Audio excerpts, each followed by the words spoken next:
Bonsoir à tous et bienvenue au 20h30 sur Tchad 24 International. Voici ce qui marque les actualités. Ce 15 octobre s'ouvrent les travaux du 8e congrès ordinaire de l'Union des syndicats du Tchad, placé sous le thème « Un regard nouveau pour un dialogue sincère afin de garantir un travail décent pour tous ». Et puis, chaque 15 octobre, le monde célèbre la Journée internationale de la femme rurale, une manière de mettre en avant le rôle essentiel des femmes résidentes dans les zones rurales, et le Tchad n'est pas du reste. C'est tout pour les titres. Bienvenue. La rentrée politique du comité d'études et de communication du mouvement patriotique du salut s'est tenue ce mercredi au siège du parti à N'Djamena. La cérémonie a rassemblé de nombreuses élites du MPS. Le compte-rendu de Ngakoutou Mathurin. Sous le thème « Le patriotisme à l'heure de la refondation », cette rencontre a appelé à une profonde introspection parmi les militants et sympathisants du mouvement patriotique du salut MPS. L'objectif est clair, redynamiser les actions du parti et insuffler un nouveau souffle au pays. Dr Hamida Abras, président du comité d'organisation, a souligné l'importance de célébrer les réussites récentes qui ont consolidé les réalisations politiques du CESC. Dans son discours, le président exécutif du CESC, Dr Passirine Kedeu, a retracé les engagements du CESC depuis les événements marquants de 2021 jusqu'à aujourd'hui, affirmant ainsi la détermination du parti à prendre le devant de la scène politique. Vous avez relevé le défi de la peur et du désespoir. Vous avez parcouru le Tchad tout entier, du BET au Logone occidental, du lac au Wadi Fira. Tous ces parcours, c'est pour vulgariser les valeurs de la paix, appeler nos compatriotes au vivre ensemble, préparer dans un climat apaisé le dialogue national inclusif et souverain, pour sortir tête haute la transition et asseoir des institutions républicaines durables. Dans ses propos, Dr Kedeu a également appelé à un sursaut politique sans faille, exhortant les membres à se rassembler autour des valeurs fondamentales du MPS. Le patriotisme est un profond attachement à sa patrie, une volonté ferme d'aimer son pays, de le défendre, le servir, servir ses institutions et de promouvoir ses valeurs dans un esprit d'éthique s'inscrit comme un ciment social, un gage de la refondation du Tchad qui est un vœu pieux au président de la République, le maréchal Mahamat Idriss Déby Itno. En présence du représentant du secrétaire général du MPS, il a rassuré le bureau exécutif sur la fidélité du CESC aux principes et aux orientations nécessaires à l'implémentation du programme de société du chef de l'État. Le plan d'action présenté par M. Hissène Takabo lors de cette rentrée politique s'inscrit dans le respect des idéaux du MPS en phase avec le programme du président du parti. Au-delà des appels à l'essentiel, cette occasion a également permis de renforcer la solidarité entre les différents bureaux de soutien au MPS, créant ainsi une ambiance chaleureuse et collaborative. Cette rentrée politique du CEC MPS n'est pas seulement un événement, mais un moment clé pour redéfinir les priorités du parti et mobiliser les énergies en vue d'un avenir prometteur pour le Tchad selon quelques ténors de l'organe. Du 13 au 15 octobre, la capitale tchadienne N'Djamena a abrité le grand rendez-vous de la jeunesse du Sahel, Youth Connect Sahel, porté par le ministère de la Jeunesse et des Sports. Cette rencontre construite autour du thème « Jeunesse sahélienne, souveraineté, construire la jeunesse face aux défis sécuritaires, environnementaux et de justice sociale » a réuni des acteurs institutionnels, des jeunes leaders et des experts venus de plusieurs pays sahéliens, Biaktibo Emmanuel et Abakar Absaki. La rencontre N'Djamena est une redéfinition de l'aspiration de la jeunesse sahélienne, une nouvelle voix qui retentit au rythme de la détermination. Les acteurs institutionnels, des jeunes leaders et experts venus des pays sahéliens ont mis en commun leur énergie au grand rendez-vous de Youth Connect, deuxième édition tenue du 13 au 15 octobre, portée par le ministère de la Jeunesse et des Sports du Tchad, sous le thème Jeunesse sahélienne et souveraineté, construire la jeunesse face aux défis sécuritaires, environnementaux et de justice sociale. Les participants ont fait le tour des questions du leadership, de l'emploi, du climat et de la paix, des enjeux majeurs pour le positionnement du Sahel. Pour l'ancien ministre sénégalais des Affaires étrangères, Cheikh Tidiane Gadio, l'Afrique doit parler d'une seule voix. Les grands discours sur les jeunes, les beaux discours sur les jeunes, si ça n'aboutit pas à une gouvernance inclusive, où des gouvernements de 30 ministres, 40 ministres ont un seul jeune nommé ministre de la jeunesse, le compte n'est pas bon. Il faut que les jeunes et les femmes soient là où on décide l'avenir de nos sociétés. Du côté du ministre togolais de la jeunesse, Abdoul Fattah Fofana, la jeunesse sahélienne doit être une force de proposition et d'action pour l'avenir du Sahel. On a des défis, on a des problèmes. Et ces problèmes, nous devons être nous-mêmes des architectes, nous devons être des acteurs pour apporter des solutions à ces problèmes. YouConnect Sahel, deuxième édition, sera avec un pacte sahélien de N'Djamena tracé sur plusieurs axes dont la formation et l'éducation, l'emploi et l'entrepreneuriat, paix et sécurité, environnement et changement climatique, inclusion et gouvernance, mobiliser culture, mais aussi la création d'une plateforme numérique régionale pour le suivi des engagements. Le ministre tchadien de la Jeunesse et des Sports, Maïdé Hamid Loni, a salué le caractère déterminant de la jeunesse sahélienne pour avoir fait entendre sa voix. Écoutez. Ce forum a permis de faire entendre une voix claire, celle d'une jeunesse engagée, consciente de ses responsabilités et résolument tournée vers l'avenir. Ce forum a montré l'engagement d'une jeunesse responsable, vouée, engagée et considérablement tournée vers sa participation aux politiques publiques et à la gouvernance afin d'apporter sa voix, sa contribution et non d'être une jeunesse attachée à la résignation, agrippée à des mauvais comportements et qui tire tout le temps sur ses gouvernements. Cette jeunesse a montré la voie d'une jeunesse qui est résolument à côté de ses gouvernements pour participer pleinement à l'édification de notre région, de nos gouvernements, de nos pays, pour qu'ensemble, nous allons tracer la voie du développement. Les discussions ont été franches, constructives et inspirantes. Grâce à la qualité des interventions, des panels et des débats, ce forum a permis de formuler des recommandations fortes, des déclarations pertinentes qui traduisent la volonté des jeunes du Sahel d'être au centre des politiques publiques de développement. Je tiens à vous assurer que ces recommandations et déclarations seront transmises en main propre en ce qui concerne le Tchad au maréchal président de la République, chef de l'État. L'Union des syndicats du Tchad, UST, a ouvert ce mercredi 15 octobre 2025 dans la salle du ministère des Affaires étrangères les travaux de son 8e congrès ordinaire placé sous le thème « Un regard nouveau pour un dialogue sincère afin de garantir un travail décent pour tous ». La cérémonie a été présidée par le secrétaire général du ministère de la Fonction publique et de la concertation sociale, Babalé, représentant son ministre de tutelle, Tanksou Hamta. Ces assises qui réunissent les délégués venus des différentes provinces du pays, des partenaires institutionnels ainsi que des représentants syndicaux étrangers constituent un moment clé pour échanger sur les conditions de travail et la promotion du travail décent au Tchad. Dans son mot de bienvenue, Yvette Ouadaï, présidente du comité d'organisation, s'est réjouie de la tenue de ce congrès, fruit du travail collectif.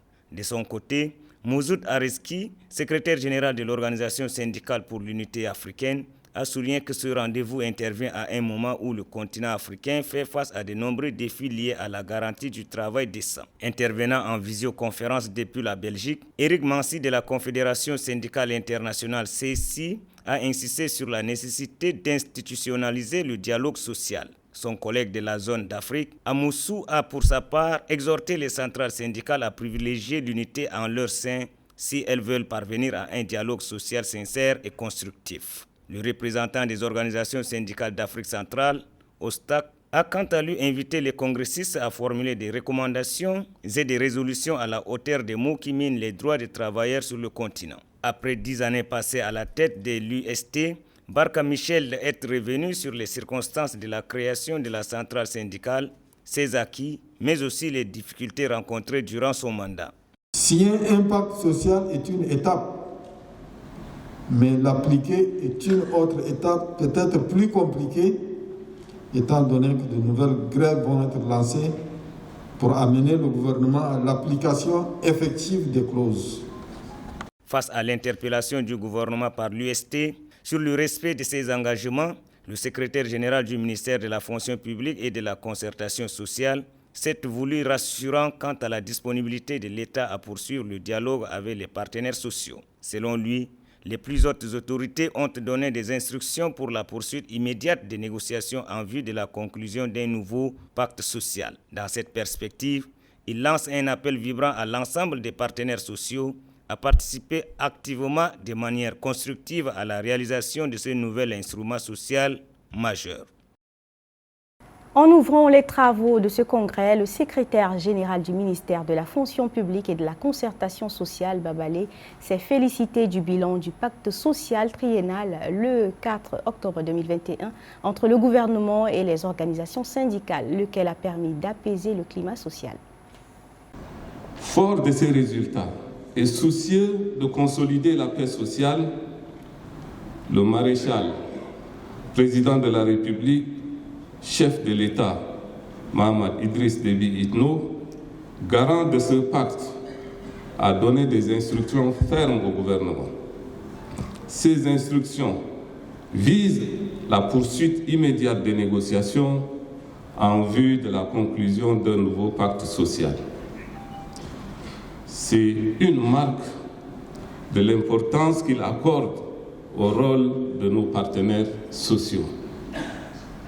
Dans cette perspective, je lance un appel vibrant à l'ensemble des partenaires sociaux et en particulier à l'UST à participer activement, comme elle a toujours fait, de manière constructive à la réalisation de ce nouvel instrument social majeur.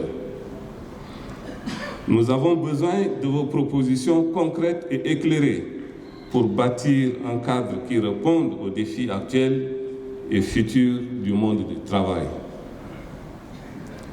Soyez assurés, mesdames et messieurs, que toutes les questions pertinentes soulevées par le président de l'UST dans son discours, qu'elles concernent les conditions de travail, la grille salariale, la sécurité sociale, la protection sociale, la retraite, le respect des textes ou toute autre préoccupation syndicale trouveront leur réponse et seront traitées avec la plus grande attention dans le cadre de ces négociations qui, je vous l'annonce, vont démarrer dans les prochains jours. Célébrer chaque 15 octobre la Journée internationale de la femme rurale met en lumière le rôle essentiel des femmes vivant dans les zones rurales. Au Tchad, elles sont les véritables piliers du développement durable, œuvrant chaque jour pour nourrir leur famille et préserver l'environnement. Marouchka Cécile. En cette journée dédiée, les projecteurs se tournent enfin vers ces femmes valeureuses, mais souvent oubliées. Loin des caméras et des discours officiels, elles mènent un combat quotidien et silencieux où la survie de leur famille se mêle à la préservation d'un environnement de plus en plus menacé. Ces femmes ne sont pas seulement victimes des changements climatiques, elles en sont aussi les premières gardiennes et les innovatrices les plus ingénieuses. En sélectionnant, conservant et échangeant des semences traditionnelles, elles préservent un patrimoine génétique vital pour la sécurité alimentaire face aux aléas climatiques. Face à la déforestation, elles adoptent des foyers améliorés qui consomment moins de bois, réduisant la pression sur les forêts et limitent les maladies respiratoires causées par la fumée. Dans la région du lac Tchad, certaines transforment les jacinthes d'eau, une plante invasive, en paniers et objets artisanaux. Plus au sud, d'autres valorisent les fruits locaux en confiture et sirop, réduisant le gaspillage tout en générant des revenus complémentaires. Pourtant, malgré leur rôle central, leur parcours reste semé d'embûches. L'accès limité à la terre au crédit et à la formation et aux technologies les empêche souvent de transformer leurs activités de subsistance en véritables entreprises. L'analphabétisme, combiné à la lourde charge du travail domestique, demeure un frein majeur à leur autonomisation. En ce 15 octobre 2025, célébrer la femme rurale revient à reconnaître qu'aucun développement durable n'est possible sans elle. C'est aussi un appel urgent à renforcer son accès à la propriété foncière, au microcrédit et aux formations techniques, tout en valorisant ses savoirs traditionnels dans les politiques nationales de lutte contre les changements climatiques. La ville de Bongor, chef-lieu de la province du Mayo-Kébi-Est, s'est dotée d'un nouveau cabinet de soins, la Persévérance, situé au quartier Ardep, non loin de l'aérodrome, dont la cérémonie officielle d'inauguration a été présidée par le secrétaire général du département du Mayo-Bonnet, Abbas Maguine Mamat, en présence des autorités administratives, sanitaires, des différents chefs de quartier et la population. Daniel Gorsou et Abakar Dime. La ville de Bongor s'enrichit d'un nouveau cabinet de soins, la Persévérance, qui a officiellement ouvert ses portes ce mardi 14 octobre 2025. À cette cérémonie d'ouverture, le représentant du maire de la ville de Bongor, Halala Ngayam, au nom de l'exécutif, dit que la commune de Bongor se réjouit de cette initiative privée qui vient renforcer le dispositif sanitaire local et contribuer au bien-être de la population. De son côté, le responsable du cabinet de soins, la Persévérance, Gombe Palak, n'a pas manqué d'exprimer sa gratitude aux autorités et souligne que ce cabinet a été créé pour répondre aux besoins de soins de santé de qualité accessibles à tous. Le cabinet de soins Persévérance est né d'une vision simple mais ambitieuse. Apporter les soins de qualité, accessibles, de proximité à la population de Bongor et de ses environs.